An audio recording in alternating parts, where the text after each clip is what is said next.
Welcome to a new episode of the Creative Industry Insight podcast. I'm your host, Bobby. Today, we welcome makeup designer Sharon Tabb, who joins us to talk about their work on the Lowdown. Sharon will talk us through creating the various looks for the characters on the show. Please be warned that there are heavy spoilers in this episode. Now let's jump into the conversation with Sharon.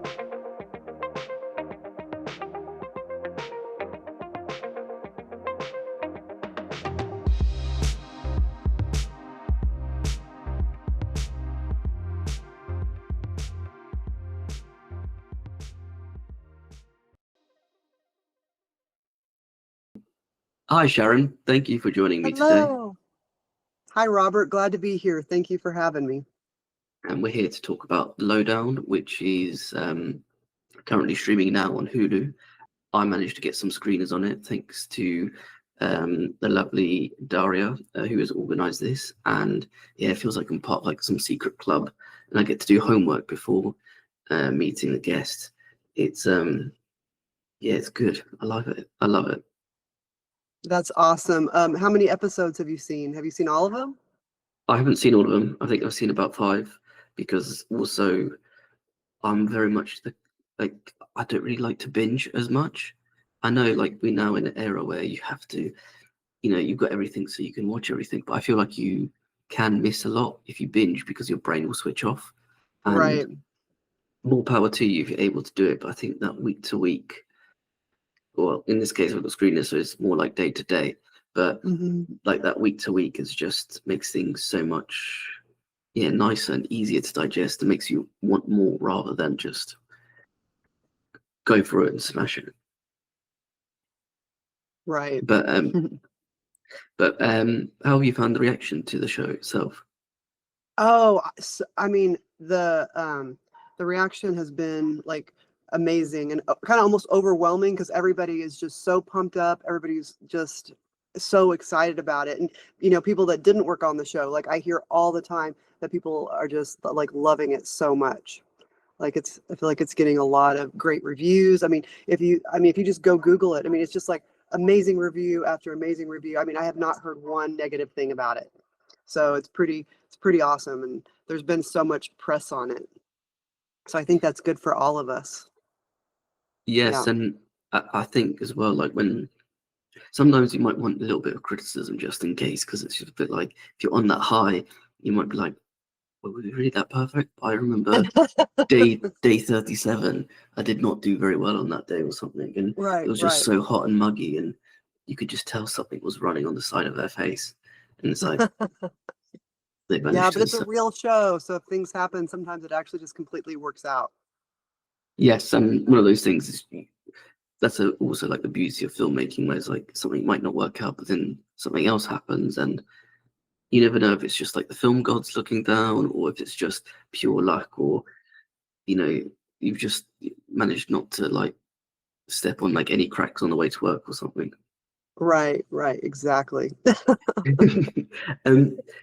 Just to go back to the beginning, Yeah. how did the project come about, and what made you want to take it on? Well, prior to working on the Lowdown, I worked on Reservation Dogs, which was also a Sterling Harjo project. So I almost just feel like in a way, this is just kind of the next thing after Res Dogs, because there's still native storytelling being told. So that's really cool. And I feel like it's just kind of the next step. It's things are evolving for all of us, and it just keeps getting better and better. And I had such a great time on Reservation Dogs. It was such an incredible show, and so it's almost our entire same crew. And then we have some of the cast from Res Dogs that are on the show, so that just makes it even more special. And then guests that come on also, a lot of them are from Res Dogs. I guess once you have that sort of working relationship and it's going really well, you kind of just don't want it to end, right? Yeah, And exactly. especially as you like Res Dogs, which was fantastic, you kind of think, well, you know what, I'll do the next thing without even reading it. And then also you have that shorthand, so you don't have that sort of awkwardness of like, how would you like this? What would you like this? You probably get a little bit more creative control over, or creative freedom, should I say, when it comes to makeup design and creating looks.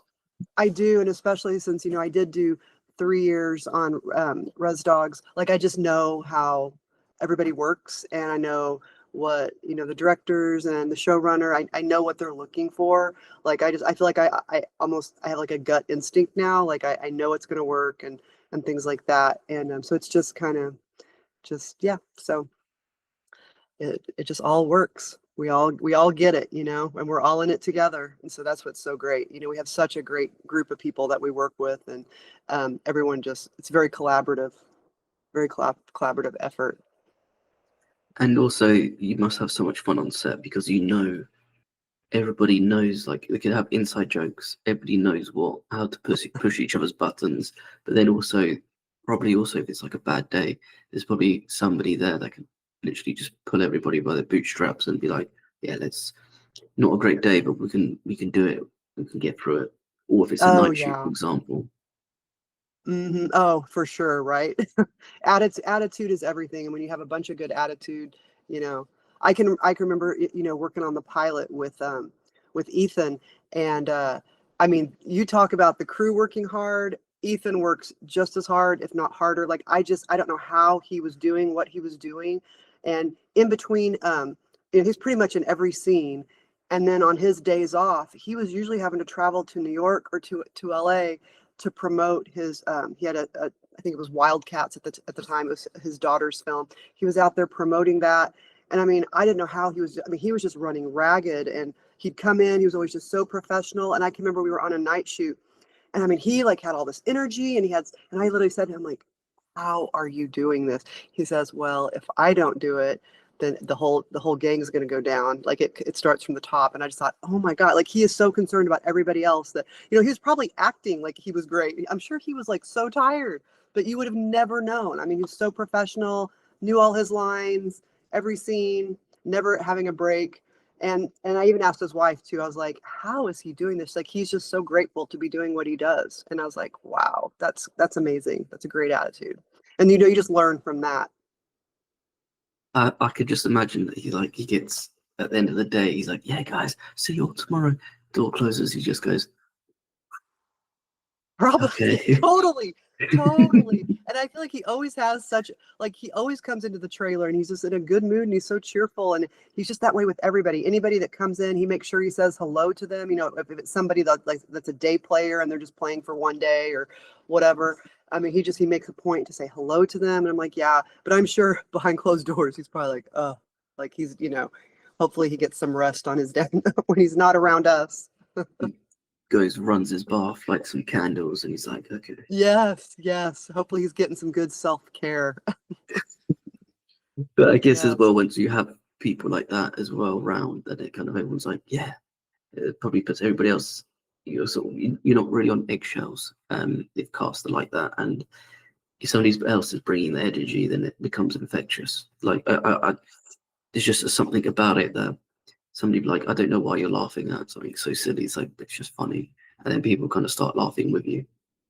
No, it's totally true. A lot of times in between takes, Sterling will have like I'm gonna call it a boom box. I don't even know what it's called now. He'll have like music playing, like it's like a DJ situation, and everybody's just like totally rocking out. And then when it's time to go, then we turn the music off and we get back to business.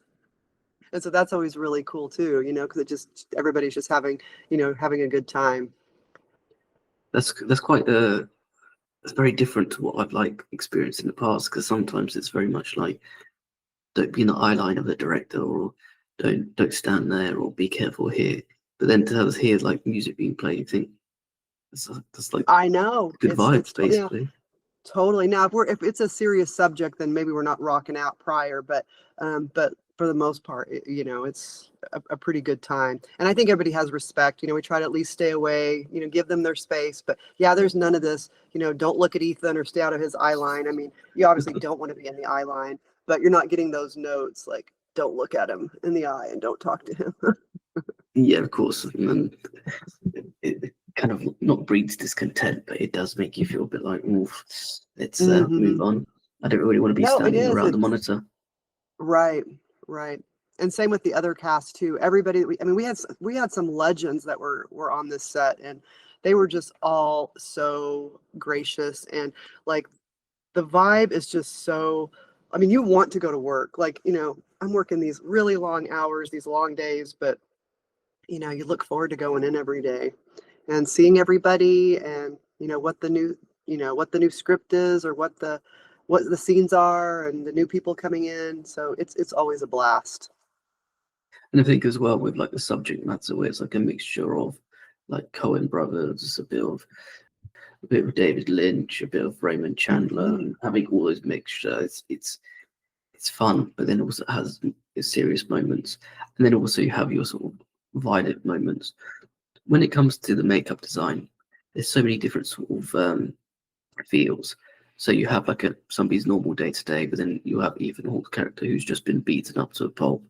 Um, where do you go about starting with the designing?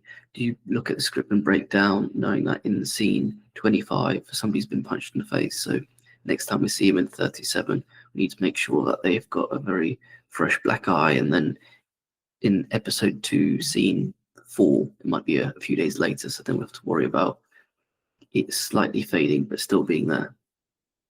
Exactly. I mean, that's what you have to do. Usually I'll get with our script supervisor and I'll just like verify the timeline and like find out like how long do we want this to go on. And then I just kind of go from there. And I mean, bruises change literally by the hour. So whether it's a morning scene and then it shoots later that night, the bruising can already be a little darker. So you just try to take that into effect, take that into consideration. And then if it's 2 days later, it's like, okay, well, now the bruise is probably, spreading out a little bit. I usually do a lot of research on the bruises, and so I usually have like charts, and then depending how many stages we're doing. I think on the pilot, I think we had 5 stages. I think I had 5 black eye stages, or the bruise on the cheek. And then we also had the cigarette wound, but we eventually just ended up covering that up with a Band-Aid, and I would just put a little bit of redness on it. And so, yeah, you just kind of figure out your stages, how long it's lasting. And yeah, he was pretty trash the whole pilot. So getting beat up the whole time.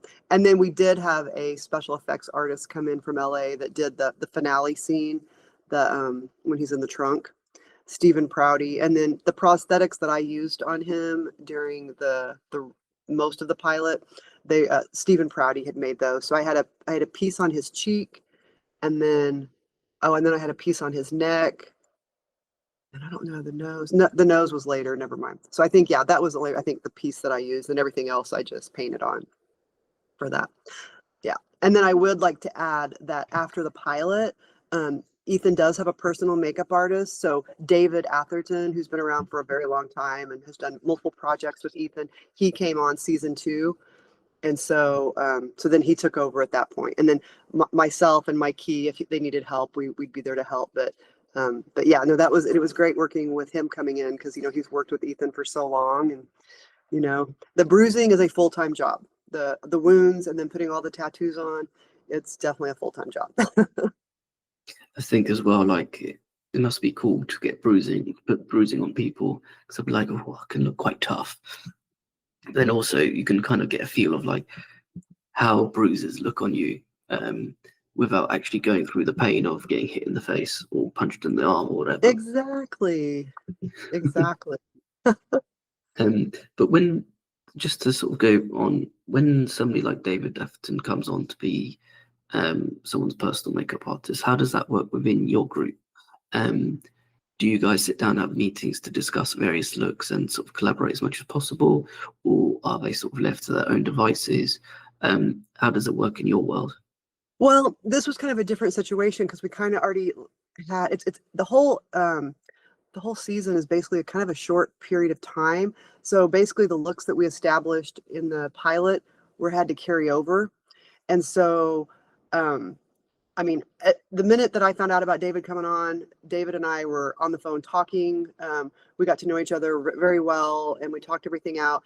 And with him and Ethan already having a long-standing relationship, like, I mean, it was just kind of like, well, they were going to work it out. I gave them all my continuity photos, and then if he had any questions, he'd ask me. But it was mostly just making sure he had the continuity photos. And then because Ethan's very involved in the process too. I know him and Ethan sat down and they kind of figured out, okay, so how are we going to do this for the next episodes? And I know they came up with the Band-Aid at some point, and then how the wounds were going to heal moving on. But I mean, the thing is, David's been doing this for so long, and like I said, they've been working together. So it was kind of like I kind of let them do their thing, but if they needed me and had questions, or if they needed help with something, then we were there to help for that. And yeah, no, I mean, it was a wonderful collaborative. There's like no egos. Like we are all in this together, and it's been amazing. And I'm so glad that he is on the show. And I'm yeah, so it's been good. We learn a lot from each other. It's like nice working with someone that's been around for a while. Yeah, I guess as well, like they know you kind of then can be more relaxed because you know they're going to know their stuff. And then because they've been working with Ethan so long, it's like another plus because they're probably just like two peas in the pod. No, And 100%. Hmm. and they bounce off one another as well, probably Hmm. ridiculously. Yeah, and they've done so many projects together, and it was really cool getting to some of the stuff that wasn't even out yet. David would show us photos on some of the things that he had recently done with him, and things in the past, and just being able to see all that. It's like, wow, I mean, they've done a lot of really cool stuff together. So I can see why they've continued to work together. It really is important to have somebody that like knows you, knows how you work, and you can trust, and it's good. I think as well as also like because you're playing with makeup on people's faces, it's could be quite a sensitive thing because you've got products that you might be allergic to, products that you might not like, and Hmm. you're kind of trusting someone to sort of touch your face as well. And if you're an actor, the money maker. Yeah, exactly. No, it's so true. That's why, I mean, even when I have like new casts that I've never worked with, first thing you got to find out, like, are you allergic to anything? Is there certain things that you prefer, or, that you don't want? Because we always want to make sure that when those actors come in, that we have what they want, or at least have options in case something doesn't work out. Because you just never know. And I always just like kind of want to get a feel for things because they know their face better than anybody else. And I'm sure they've had, reactions, or just they know what works. Yeah, 100%. And especially when you're working on something like so long form instead of a film, like with a TV series, and it being so long form that you kind of want to make sure that you're going to be extremely comfortable in whatever is being done to you. Um, just sort of going back to other characters as well, and towards their look, because with it being in, I believe it's Oklahoma, in Tulsa, sorry, in Tulsa, Oklahoma, apologies, and we're sort of during a time period where it's quite sunny, so I can imagine it's quite hot and dusty. How does sort of weather and those factors play into the way that you design, and how much more does continuity become quite difficult in those factors? Yeah, you do have to take it into consideration. A lot of times there's heat we're dealing with, and so depending on the scene, it can actually work in your favor. But in the event that they need to look more polished and there's heat, you just have to be on standby. You do have to use products that is going to hold up in those type of elements. But sometimes there's just a factor that you just got to be there and fix it really quick if need be in between takes. And sometimes there is a lot of babysitting. But we do try to make it where there's not, because I feel like sometimes having to step in often can be a disruption, not only for the actor, but also just for like, just let's, a lot of, the biggest thing with me, I really try to make sure my job is done prior to them being on set and not have to do that. So we try not to do that unless it's just a dire situation. So yeah, it's just using waterproofing type products, making sure your stuff is sealed, using setting sprays, whatever you can do to not have to go in when unless there's like a new setup. And usually we'll save that time when there's going to be a new setup, because we're going to have a few minutes and we're not disturbing anybody else's like time.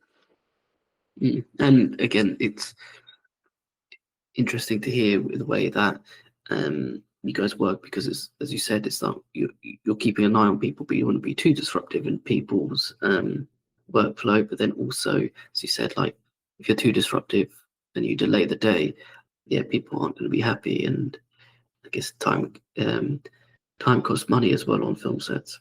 100%. Like there's so many, we all have our own job to do, and there's just so much going on. And I know how important time is. So, I don't ever want that to be, a situation where they're like blaming makeup. I don't ever want that. And I don't feel like we have ever had that happen. I think we've been pretty good with it, making sure that we're not disruptive and we stay on time. Yeah, Unless sometimes things do happen, but for the most part, we like to make sure we're prepared. yes, and also like I think the worst is finding out who was it that's delayed it, and you find out it's your department. It's like, yeah, you don't want to be catching the eye of the producer whilst they're on a warpath. Yes. Yeah. The least I can just like stay out of the way and just, just low, lay low until they need me. Exactly. Um, what I do notice about the show as well is like the use of tattoos, and tattoo design is quite interesting in film because over the past, what we should say, about 10 to 15 years, tattoos have become a lot more, should we say, acceptable in like society. Yeah. Hmm. Um, maybe I don't know if acceptable is the right word, but I think there's not as like frowned upon, and people have them and show them off, and it's a great expression of people, of what they into, art they like, or sometimes it's just random stuff on somebody's arm that has no rhyme or reason. When it comes to the show, where did you begin with applying tattoos on people like Ethan, for example, because he does have a Confederate flag on his arm. Hmm. um but then there's also, you have different other characters who have tattoos. Where do you go about designing those and thinking about what what it signifies for the character? Right. Okay. Well, for Ethan's particularly, I mean, the Confederate flag that was in the script, we didn't know what it was going to look like. But what I did in that situation is, since I'm not a tattoo artist, and I know tattoo artists are so great at designing tattoos, and what I reached out to Sterling Harjo's personal artist that he uses, and I had him design the Mary and Confederate flag tattoo. So he designed that, and then when it came to Lee's character, there was already like tattoos that they wanted to do, and Ethan wanted to have a scorpion tattoo. So on one of his forearms, we have a scorpion tattoo, and then what's really cool is his other tattoo is a tattoo that Sterling has. It's a black bird, and so I called his tattoo artist, was like, hey, can I get the artwork for that bird you put on Sterling, because we're going to put it on Ethan. And so that's kind of a fun little Easter egg type of thing. So they share a tattoo. So But that's so that's where that came from. I mean, it was just kind of like, Ethan already knew what he wanted his character to look like. When we sat down, he also was just like, this guy, gritty, there's no beauty makeup. He wanted to be very raw. I mean, if anything, sometimes we might, even accentuate the dark circles, or, just whatever, just to make him look lived in and weathered. And, this guy's getting beat up. He's not getting much sleep. He's like going through it. So, and I love that, because there was no vanity whatsoever. It was just like, man, this guy, it is what it is. He's going to be, and I love that. And that's the way Sterling is too. He doesn't really want makeup on men. If they have makeup, it's character makeup. It's not beauty makeup. It's usually some type of, yeah. and with something like that, because character makeup compared to like beauty makeup, because obviously there's a big difference. Beauty makeup will be, forgive me if I get this wrong, something like contouring to really like accentuate somebody's cheekbones, for example, whilst character makeup's more just like, maybe we put a scar there, or this person hasn't washed in a couple of days, or Right. it's Right. very dusty. How do you go about trying to, when you do get that sort of note of making it more character makeup than vanity makeup, how do you go about towing that line so you don't go too far over to one side?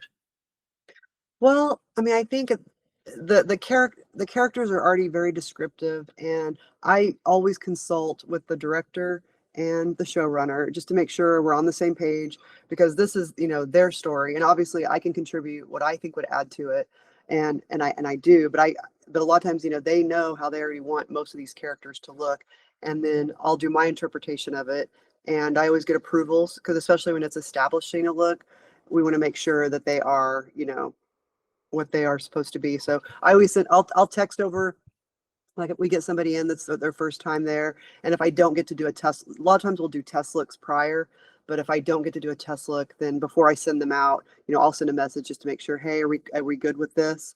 And 9 out of 10 times it's usually all good. I mean, because I already kind of know what they want and what they like. And like I said, we always talk about it prior. Like I always discuss it.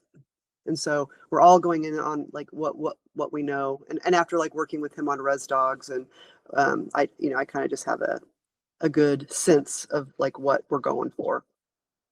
And if I don't, I ask lots of questions. That's the biggest thing, asking lots of questions to make sure we're on the right page. And the actors also, they're very invested, and they have their opinions too on how they think their characters should look. And yeah, so it's just like it's a group effort here.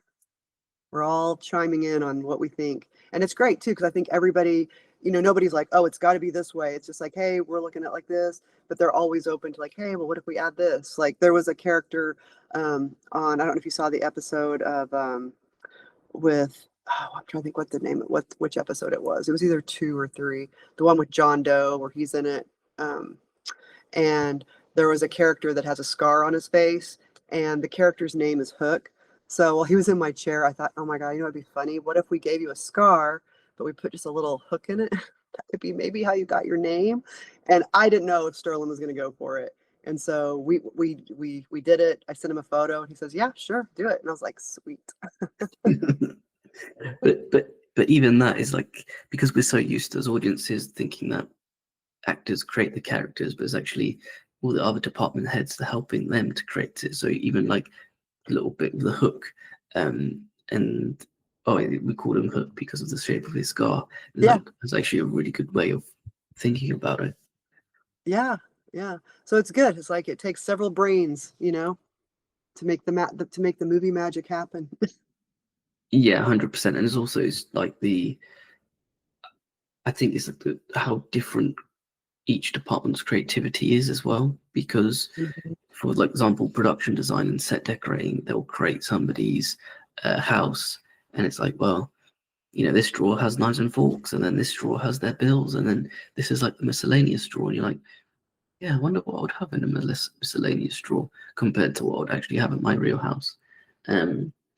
It's like things like that. And then with makeup, it's like, yeah, if we have this scar, then also if you're working with the hair department, how their hair is going to sit as well, because if they're of like a certain class or caliber, they'll be groomed in a certain way with their hair and beard. But then if they're from a more disadvantaged background, they might cut their own hair so it looks kind of funny, or it's been like sliced in a certain way as well.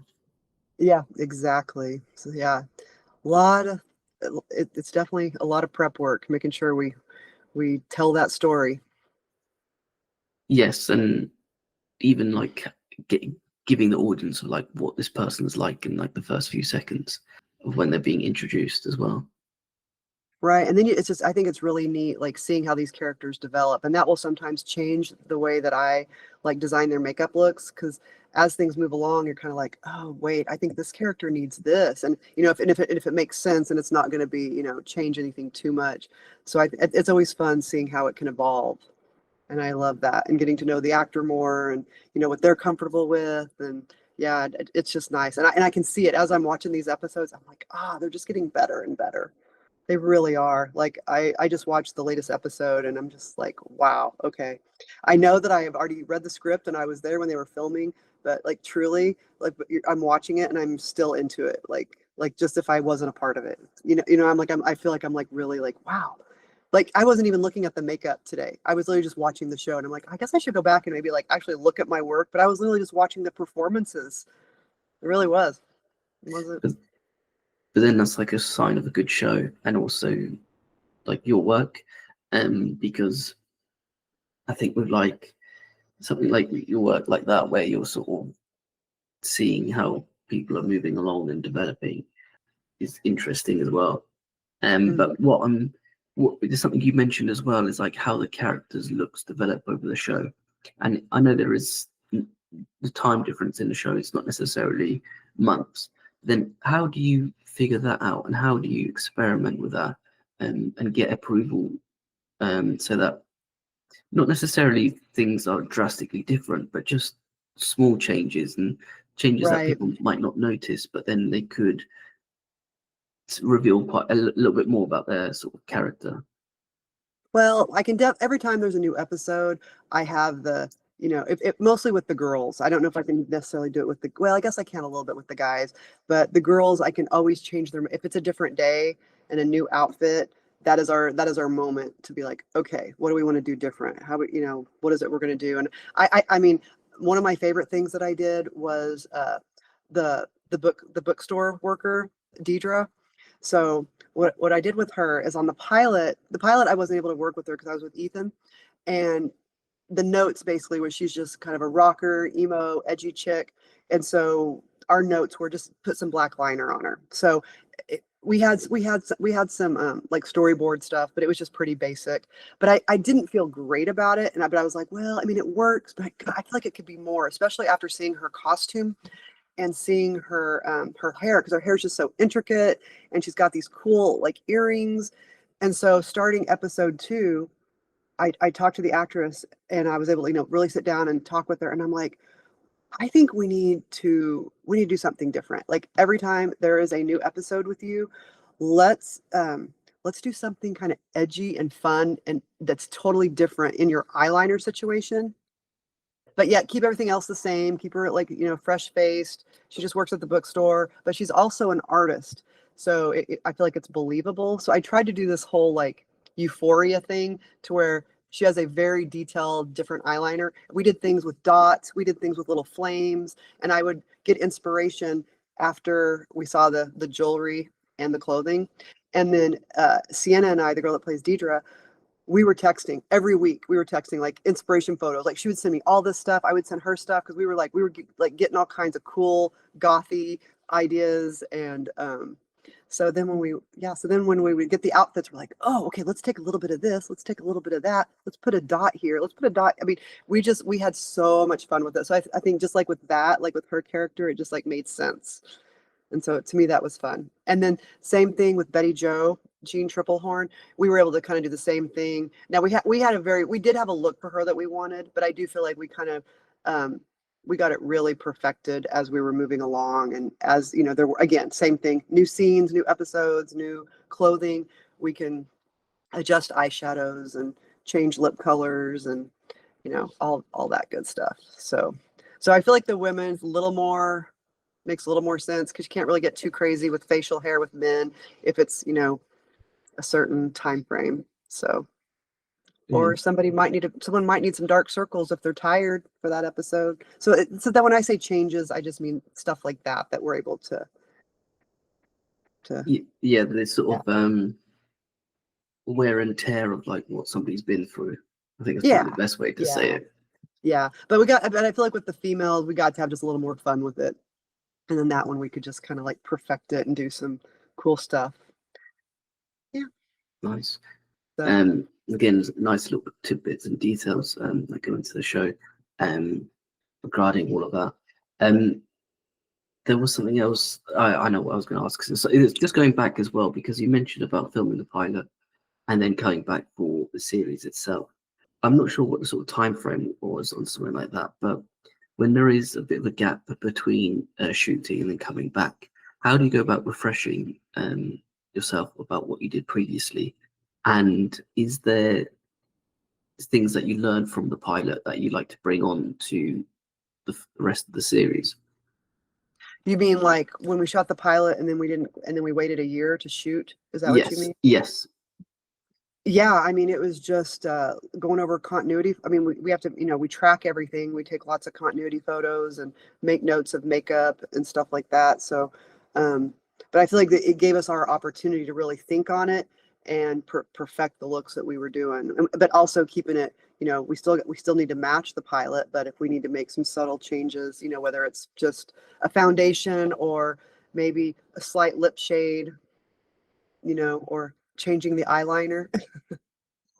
So again, it's just staying true to the characters. And I think it was kind of cool having a break though, because it gave us time to really like think about it. That's when I started thinking about Dieter's eyeliner and then just thinking about Jean's makeup, Betty Jo's makeup, because I just wanted to make sure that everybody's, I want everything to be so perfect. This is just such a great show, and so I want to make sure that everybody And I think we did pretty good with it. I'm pretty happy with it. Like I'm watching it and I'm happy, but I'm like, you always are like, ah, okay, next season. Hopefully. Yeah, it hasn't been announced yet, so I'm not saying but I mean, how could there not be?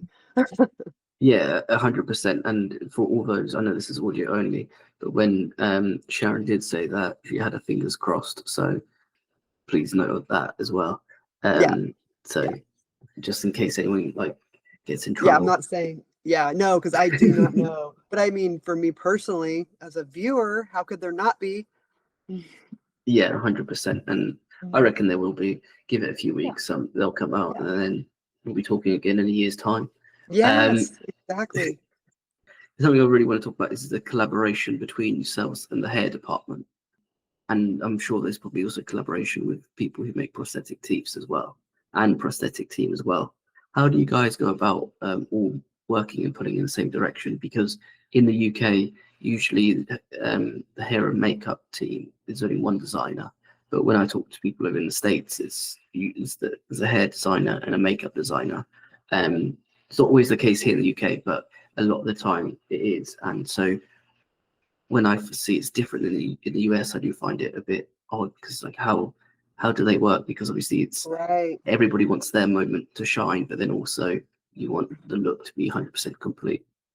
No, absolutely. And I think it just comes to communication and just talking and asking questions. Cause I know for me, like, I want to know if there's going to be like an up hairstyle. I want to know if it's going to be down, if it's going to be braided, because just that type of stuff can play. And I'm mostly talking about females, but if their hair's up, I might like, want to focus more on their eyes or, and depending what they're wearing. I mean, I feel like hair and makeup and wardrobe, the three of us, we all need to know like what's going on because, if I don't know what they're wearing, that's really going to determine also like what colors I'm going to choose.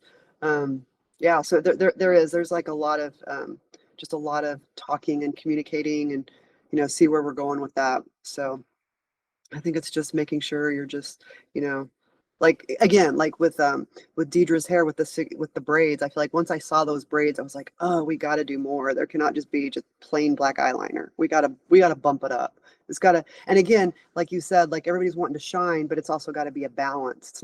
It's not competing with each other. It's making sure everything works together and flows. If there's a crazy hairstyle, maybe the makeup needs to be more chill. Doesn't necessarily need to be loud unless that character is like Mimi from uh, whatever that show was with the major eyeshadow. Do you know what I'm talking about? What is that? Was it? Oh God. Okay, doesn't matter. I forgot the TV Maybe, show. maybe I Mimi. should. It was Drew. It was a Drew Carey show. Yeah, it was the Drew Carey show. Mimi that had like the bright blue eyeshadow, and then her hair was kind of, and she had wacky clothes. But anyway, doesn't matter. I'm just saying. And sometimes it's not always. It's just about something being a balance, but not necessarily competing. If that makes sense. So yeah, again, just working together and asking a lot of questions. Yeah, it seems like the theme. I think that could be like the theme of this episode. Always ask questions. Yeah, because yeah, we're in the same. Like I know, like sometimes, and it probably makes it harder when sometimes hair and makeup's in different trailers, because a lot of times that is the case. But in our situation, we're in the same trailer, so I think that does help. So you can see what they're going to look like, and you can also and I always talk to the makeup department or the hair department head ahead of time. We'll talk about looks for sure, and then we'll message Alyssa and be like, hey, what are they wearing? I think as well, sorry, just to point out as well, when you're talking about like hair and how looks can change when you think about one thing, does that also give yourself like a time restraint, knowing that you had one idea in mind, and then you see the actor with the hair and the costume, and do you then feel like you might be slightly under pressure to sort of change your idea and quickly work on it before a fitting or makeup test, should I say? I mean, sometimes, I mean, sometimes when you see it all pulled together, or there could be something where you think you have it right, and then like something like with the wardrobe changes, or say that they end up like, oh, we're going to scratch that. Now we're going this way. That can affect your design and be like, okay, then we might need to adjust this. Because I do remember a situation where there was somebody that I felt like might have been a little overdone, but then it ended up working for the character. It was fine. But it's just, again, it's just making sure, okay, well, now that we've changed it, So sometimes then I might want to reach out to the director, be like, hey, does this still work even though we changed the clothing and the hair changed, or we're good with the makeup on that? So again, just making sure everything's like, you can't just assume. I want to make sure that that's going to work since this other stuff did change. Yeah, of course. And then again, always asking questions. Yeah, because I always want to make sure that I can get the stuff done in the trailer. The last thing you want to do is be on set and then be like, oh, hey, we don't like this. Can you change it? Because then now all of a sudden you got them waiting on you. You got people hovering over you. You don't have good lighting. Now you're rushed, and now then you don't want that to happen either. I mean, certain things can happen on set for sure, but you just want to make sure that you're just always prepared. So that again, my biggest fear is costing time, because I don't ever want anyone to say that I'm costing them time and money. So I just always want to make sure it's handled if possible. Some things are out of your control, but yeah, of course. And I still think, like, as you said, it's not even just the time and money part, it's also I guess it's the people hovering, because then that's like even more pressure, and you think, how am I supposed to, like, just leave me alone, let me just do this. No, it's so true. Exactly. You're just like, okay, no pressure. And I don't mind people standing behind me, but there's a difference between someone watching and somebody like, come on, we got, and you're like, oh, okay. I got to get this lip right. Wait, you guys got to give me a minute. Yeah, exactly. And then just to hit you up with my final question, what was your favorite look to create? Oh, okay. So asking you who your favorite child is. I know, because they're all so, it's hard. Well, I mean, I'm just gonna have to go with Deidre, because it was really fun, and and I feel like we got so into it, and like I said, it became like an ongoing thing where we were sending photos back like all throughout the week, and I just feel like we really did. I think we did so good with it. So I think it was just creating Deidre's like various eyeliners through 2 through 8. So I think that was the most fun. But like they were all super fun. Like I love doing wounds. I also feel like I do love doing bruises. I should say that too. So I'm sorry, I have to pick a second. But just doing bruises and doing like the healing process, like to me, it's kind of challenging, but it's fun, and it's very rewarding when people are like, "Oh my God, I saw his bruise, and I literally thought it was a real bruise," and that's just like, "Oh, I love that." So that's always that's fun too. Yeah. Uh, So I think when somebody does point that out and say, "Oh yeah, this bruise," or "I thought that was a real thing," I think that's like another. It's probably like a nice little, dust off your shoulder. yeah, You're it's just like like, that's how good we are. yeah, Yeah, totally. we Yeah. did that. We did that. No problem. Hmm. Sharon, thank you very much for your time today. Thank you so much. I really appreciate you having me, and I loved talking with you, Robert. So great. I appreciate you taking the time to speak to me as well. The Lowdown is streaming now on Hulu, and it will be in Disney Plus here in the UK. Go out and watch Sharon and the team's excellent work. Thank you again, Sharon. Thank you. Thank you. You take care, and bye-bye You now. too.